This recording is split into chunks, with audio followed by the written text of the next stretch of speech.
आज की क्लास में हम लोग पढ़ने वाले हैं अ चाइल्ड इज बोर्न, एक बच्चे का जन्म, जिसके लेखक हैं जर्मन ग्रीन। ये सारांश है अ चाइल्ड इज बोर्न का। इस सारांश के द्वारा हम समझने का प्रयास करेंगे कि इस समस्त पाठ के द्वारा हम लोग को क्या मैसेज दिया गया है, क्या संदेश दिया गया है। लिखा है a child is born, a child is born is an extract from the book sex and destiny. यानी कि ए चाइल्ड इज बोर्न जो है एक निबंध है, एक ऐसे है ना, जिसको कहाँ से लिया गया, किस पुस्तक से लिया गया है, तो इसको लिया गया एक्सट्रैक्ट फ्रॉम द बुक, यानी कि बुक का नाम जो है वो है सेक्स एंड डेस्टिनी। आगे दिया है the politics human fertility. Politics means क्या होता है, राजनीति होता है, और ह्यूमन मीन्स क्या होता है, मानव, और यहाँ पे फर्टिलिटी का हिंदी लिखा गया है प्रजनन शक्ति। यानी कि इस चैप्टर में हम लोग पढ़ने वाले हैं मानव के प्रजनन शक्ति के बारे में। मानव जो है वो क्या करता है, रिप्रोडक्शन करता है, प्रजनन करता है, जिससे उसका वंशज जो है निरंतर आगे की ओर बढ़ता है। ठीक है। अब है दिस बुक हैज बीन, यहाँ पर हैज छूट गया था, तो this book has been written by a famous feminist writer of Australia. Feminist writer के मतलब होता है नारीवादी लेखक। ठीक है। यहाँ पर लिखा गया है this book has been written, इस पुस्तक को लिखा गया है बाय ए फेमस, एक मशहूर फेमिनिस्ट राइटर ऑफ ऑस्ट्रेलिया, यानी कि ऑस्ट्रेलिया के एक मशहूर नारीवादी लेखक जिनका नाम क्या है, जर्मन ग्रीन, उन्हीं के द्वारा इस चैप्टर को लिखा गया है। आगे है इन दिस एसे, इस निबंध में सवाल पूछ देगा कि अ चाइल्ड इज बोर्न, यह जो है यह क्या है, तो क्या है, ऐसे है, निबंध है। ठीक है। तो इन दिस एसे, इस निबंध में she has thoroughly examined the culture peculiarities of the east and west regarding child birth and parent child relationship. इस पाठ में क्या किया गया है, थ्रो अगली, यानी कि इसका मतलब होता है कि अच्छी तरह से, एग्जामिन का मतलब जांच, माने इस पाठ में अच्छी तरह से जांच पड़ताल करके कि पश्चिमी सभ्यता में और पूर्वी सभ्यता में जो बच्चे का जन्म होता है ना, तो माँ और बच्चे के बीच का जो रिलेशनशिप होता है, इस चीज को दिखाने का प्रयास किया गया है कि एक माँ जो है अपने बच्चे को जन्म देती है तो उसका संबंध उस बच्चे से कितना गहरा होता है, कितना प्यारा होता है। आगे पढ़ेंगे an expecting women has to go to her mother's house to get delivered of her child. कह रहा है कि एन एक्सपेक्टिंग वुमेन, जिस औरत का बच्चा होने वाला है, जो औरत प्रेग्नेंट है और डिलीवरी मतलब उसका होने वाला है, तो वह औरत कहाँ चली जाती है, तो यहाँ पर आप लोग को बताया जा रहा है कि an expecting women has to go to her mother's house, वह अपने माता जी के घर चली जाती है। जो जिस लड़की का डिलीवरी होने वाला है, जो लड़की गर्भवती है, जो लड़की माँ बनने वाली है, वह कहाँ चली जाती है, अपने मायके चली जाती है, अपने माता जी के घर चली जाती है, to get delivered of her child, अपने बच्चे को जन्म देने के लिए। आगे है she has to stay there, उसे वहां पर ठहरना पड़ता है। क्या लिखा गया है, she has to stay there, उसे वहां ठहरना पड़ता है फॉर एटलीस्ट 3 मंथ, कम से कम उस महिला को जो बच्चे को जन्म देने वाली है, उसको अपने मायके में 3 महीना तक क्या करना पड़ता है, ठहरना पड़ता है।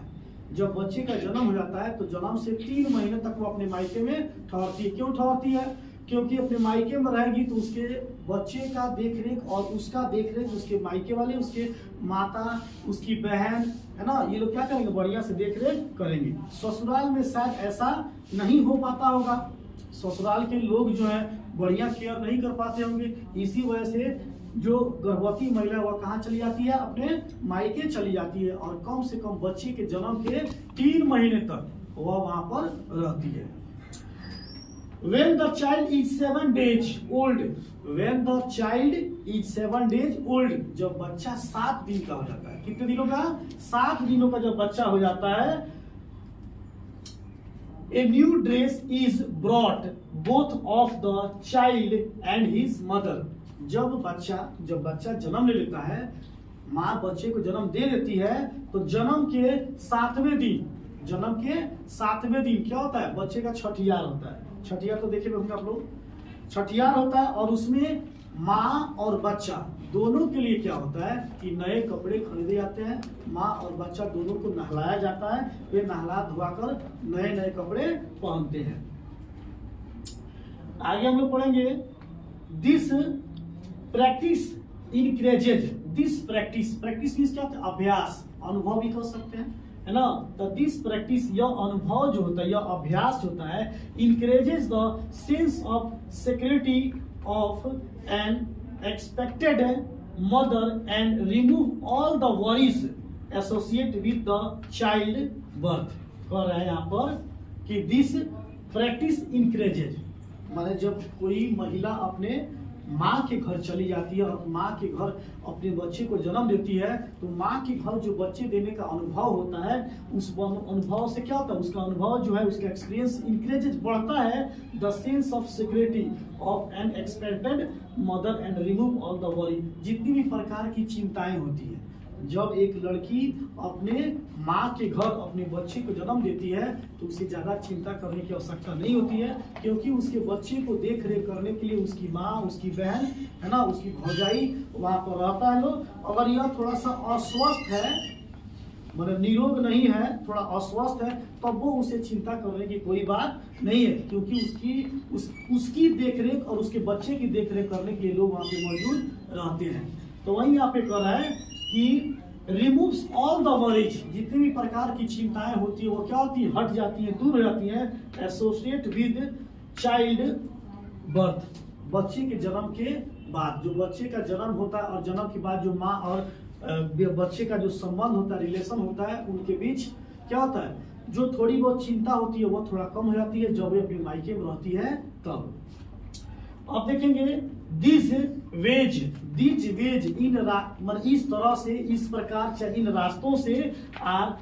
कलेक्टिवली का मतलब क्या लिखा गया, आइए हम लोग यहाँ पर देखते हैं। कलेक्टिवली का मतलब होता है सामूहिकता एंड कल्चरली का मतलब होता है सांस्कृतिक। इस प्रकार हम लोग देखते हैं, है ना, कि इन रास्तों से, चाहे इस प्रकार सामूहिक रूप से और सांस्कृतिक रूप से एक्सपेक्टेड वंस, इस चीज को सारे लोग अपनाते हैं, माने सामूहिक और सांस्कृतिक रूप से दोनों तरह से सारे लोग इस चीज को अपनाते हैं कि जब कोई लड़की, चाहे जब कोई औरत प्रेग्नेंट होती है, तो प्रेग्नेंट होने के बाद वो कहाँ जाएगी, अपने मायके जाएगी, अपने नैहर जाएगी, वहां पर उसके और उसके बच्चे का सही देख रेख किया जाता है। अब हम लोग देखेंगे, चलिए, नो डाउट, निसंदेह, डाउट मीन्स क्या होता है, संदेह। यहाँ लिखा गया है no doubt modern method have reduce, माने निसंदेह मॉडर्न मेथड, जो आधुनिक तरीका है, जो आधुनिक व्यवस्थाएं हैं, हैव रिड्यूस, किसका, जनन का, प्रजनन करने का, the mortality of mothers during child birth, जब माँ प्रेग्नेंट होती है और डिलीवरी के समय। आज मान लीजिए शल्य चिकित्सा आ गया है कि कोई भी महिला को ज्यादा मतलब प्रसव पीड़ा होता है, प्रसव के समय कष्ट होता है, तो ऑपरेशन करके उसके बच्चे को निकाल लिया जाता है। पहले ऐसी व्यवस्थाएं नहीं थी। जब पहले ऐसी व्यवस्थाएं नहीं थी तो बहुत सारी महिलाएं जो है प्रसव पीड़ा को सहन नहीं कर पाती थी, बर्दाश्त नहीं कर पाती थी, जिसकी वजह से जच्चा और बच्चा दोनों मर जाते थे। तो यहाँ पर क्या लिखा गया है, मोर्टेलिटी लिखा गया है, reduce the mortality of mother, माँ का, है ना, जो मृत्यु होता है, मृत्यु दर जो होता है ड्यूरिंग चाइल्ड बर्थ, बच्चे के जन्म के समय माँ का जो मृत्यु दर है वो पहले से क्या हो गया है, कम हो गया है।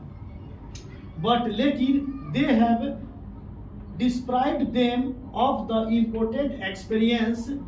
ऑफ चाइल्ड बर्थ, लेकिन अब उनको क्या हो गया है, but they have described them of the important experience, लेकिन अब जो है उसको, जब बच्चे को जन्म देती है तो उसको बहुत सारा अनुभव हो गया है, जानकारी हो गई है। द होल प्रोसेस, इस संपूर्ण प्रक्रिया को, द होल प्रोसेस, इस संपूर्ण प्रक्रिया को हैज बिकम मैकेनिकल, क्या कहते हैं, मैकेनिकल, माने आधुनिकरण जो होता है, आधुनिकरण जिसमें नए नए तकनीक का, औजार का इस्तेमाल करके शल्य चिकित्सा करके प्रसव पीड़ा को कम किया जाता है ना, शल्य चिकित्सा करके बच्चे को मतलब जन्म दिलाया जाता है, जिससे क्या होता है, प्रसव पीड़ा कम होता है। Child birth no longer remains, child birth बच्चे का जो जन्म होता है नो लॉन्गर रिमेन्स, यह ज्यादा देर तक क्या होता है माने पीड़ा कष्ट नहीं देता है। रिमेन का मतलब क्या लिखा गया था, वही रिमेन का मतलब होता है याद करना, ठीक है। तो किधर गया, child birth no longer remains a family affair, माने जो बच्चे का जब जन्म हो जाता है तो बच्चे के जन्म के बाद उसके परिवार वाले उस भय को उस डर को ज्यादा देर तक याद नहीं कर पाते हैं, क्योंकि देखो दुनिया में कोई भी दुख हो, कितना ही बड़ा दुख हो, दुख है तो जल्द क्या होता है वो खत्म हो जाता है, बस थोड़ा सा पेशेंस रखने की आवश्यकता होती है। तो लिखा कि अ family affair and object of neighbourhood celebration, माने जो फैमिली है जो आस पड़ोस के लोग हैं उनको थोड़ा सा डर होता है कि बच्चा होने वाला है तो क्या होगा, प्रसव पीड़ा बढ़ेगा, है ना, माँ जो है उनको कष्ट होगा, तकलीफ होगा, लेकिन इस कष्ट और तकलीफ के बाद क्या मिलती है, लोगों को खुशी मिलती है। और लोग क्या कहते हैं, an object of neighbourhood celebration, और पड़ोसी लोग मिलके छठियार का जो उत्सव होता है वो मनाते हैं और सब लोग खुशियां बांटते हैं कि हाँ इनके घर बच्चा हुआ है, इनका घर परिवार क्या होगा आगे की ओर बढ़ेगा। तो चाइल्ड ऑफ बर्थ में टोटली देखा जाए तो यही बताया गया कि एक प्रेग्नेंट महिला को प्रेगनेंसी के समय कहाँ रहना चाहिए, मायके रहना चाहिए फिर ससुराल रहना चाहिए। मायके में क्यों रहना चाहिए, क्योंकि उनकी देख रेख करने वाले ढेर सारे लोग होते हैं, वहाँ पर अपनापन होता है, वहाँ पर किसी चीज की चिंता नहीं होती है। तो मिला जुला कि इस पार्ट में हम लोग को ये चीज सीखना था।